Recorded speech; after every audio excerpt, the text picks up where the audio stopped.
Iqra, kuliti lagi, dalami lagi. Semakin dalam kita mendalami Al-Quran, maka semakin paham kita hakikat Al-Quran. Kita datang di sini di pusat studi Quran ini untuk memahami hakikat Al-Quran. Quran itu berlapis-lapis. Kandungan Quran itu ada ibarah, itu untuk orang awam. Ada isyarah untuk orang khawas. Ada lataif untuk para wali. Ada haqa'iq untuk para nabi. Nah, kita membaca Quran yang mana? Kita masih kulit-kulitnya kan? Jangan bangga. Oh, saya alumni PSG. Kalian enggak, kamu pernah diajar begini dan begitu dan seterusnya. No. Berlapis-lapis maknanya Quran.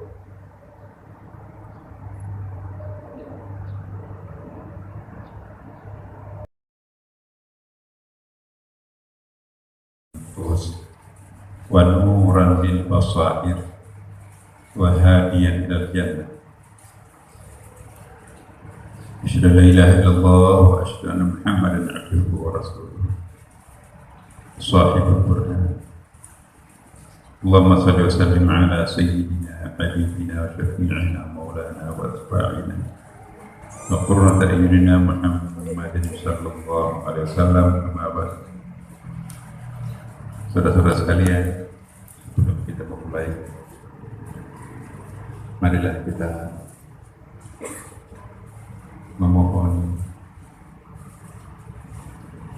semoga Allah membukakan pintu rahasia untuk kita semuanya, sehingga pada hari ini kita akan mulai mengkaji pemahaman kita terhadap Al-Quran, bukan saja Al-Quran sebagai kitabullah, tapi Al-Quran sebagai kalamullah. Bahasa Arab itu luar biasa, menciptakan. Ada kata khalaqa, ada bada, ahsana, fatara, ja'ala, sana, banyak. Tapi itu ada artinya semua. Dari tiada menjadi ada, itu khalaqa. Dari ada bahan bakunya menjadi ciptaan lain, itu ja'al. Sama juga itu in, idza, dan law. Sama artinya semua, jika, tapi rasa bahasa Arabnya beda. Iya kan? Kalau idza, jika 100% pasti terjadi. Idza jaa nasrullahi wal fath wa ra'aitan nasa yadkhuluna fi dinillahi afwaja. Wow, Umar dan sahabat Nabi meloncat-loncat kegirangan. Satu orang masuk Islam luar biasa mahalnya. Ini kita akan menyaksikan orang berbondong-bondong masuk agama Islam. Gembira semua sahabat kecuali Abu Bakar nangis. Hai Abu Bakar, kenapa menangis? Apakah kamu tidak bergembira? Turun ayat membayangkan dengan menggunakan kata idza pasti akan terjadi. Ya, tapi itu artinya sebentar lagi Nabi akan meninggalkan kita barangkali, karena sudah selesai ajarannya diturunkan semua. Umar konfirmasi ke Nabi, benar enggak itu kata Abu Bakar ya Rasulullah? Ngangguk Rasulullah, semua sahabat tadi bergembira itu nangis. Itulah surah yang paling terakhir turun, idza jaa nasrullah wal fath. Ada law ini 100% enggak bakalan terjadi, mustahil. Lau syaa rabbuka la ja'alnakum ummatan wahidah. Enggak bakalan kita menyatukan umat Islam.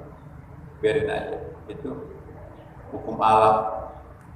Kalau in 50% 50% bisa terjadi, 50% bisa tidak terjadi. Nah, kalau diterjemahkan ketiga-tiganya itu jika.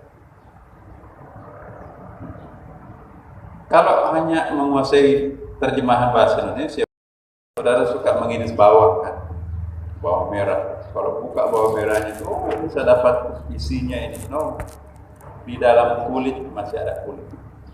Jangan sampai kita sudah menganggap ini isi, ternyata masih ada kulit, masih ada isinya di dalam lagi. Ya kerak kuliti lagi, dalami lagi. Semakin dalam kita mendalami Al-Quran, maka semakin paham kita hakikat Al-Quran. Kita datang di sini di pusat studi Quran ini untuk memahami hakikat Al-Quran. Quran itu berlapis-lapis.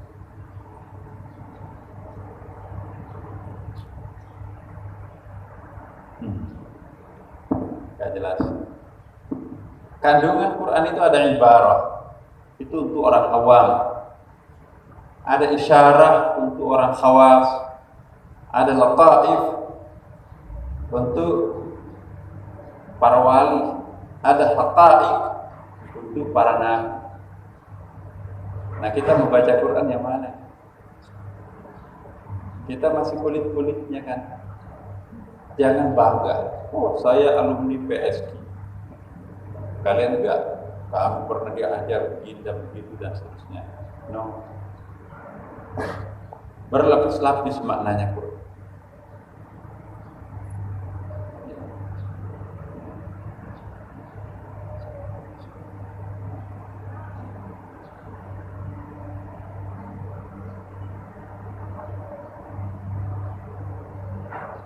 Ini yang ingin saya sampaikan dulu sebagai pengantar.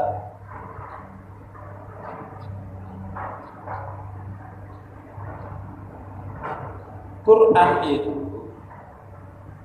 ada dua dimensi. Quran sebagai kitabullah dan Quran sebagai kalamullah.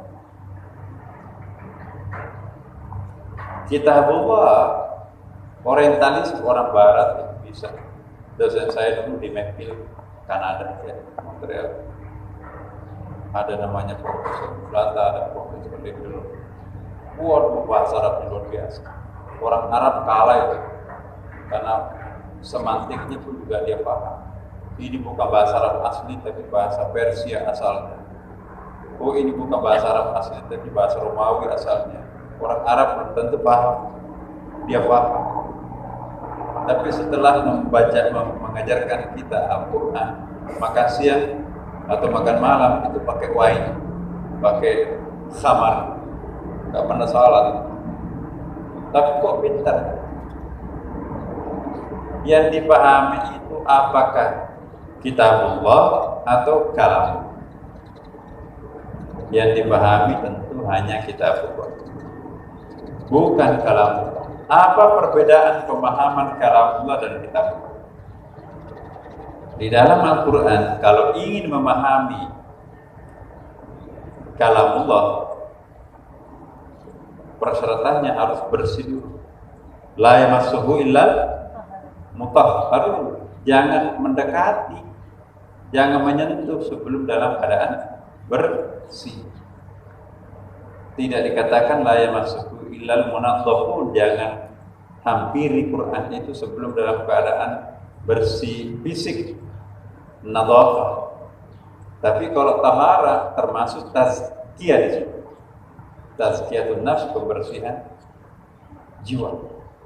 Jadi at-tahara yakni at-tazkiyah wan nadhafah. Wa yusamma at-tahara. At-tahara laisa an-nadhafah faqat, walakin an-nadhafah wat tazkiyah. Wa hunaka yusamma at-tahara. Ya. Kita terjemahkan sama itu. Tahara bersih, nadhafah bersih, tazkiyah bersih. Rasa bahasa Arabnya beda-beda. Karena itu kalau ingin mendalami Al-Quran, pahamilah bahasa Al-Quran itu sendiri, yaitu bahasa Arab. Jangan bermodalkan hanya bahasa Indonesia. Gak bisa. Bahasa Arabnya Al-Quran lebih lengkap daripada bahasa Indonesia. Coba lihat Lisanul Arab 12 jilid. Kamus besar bahasa Indonesia cuma jilid. Namanya doang yang begede, kamus besar. Padahal dibandingkan bahasa Arab 12 jilid, dia cuma 1 jilid. Ya. Ayat tentang cinta dalam Quran ada 14 mufradat. Tapi 14-nya itu diterjemahkan hanya satu, cinta.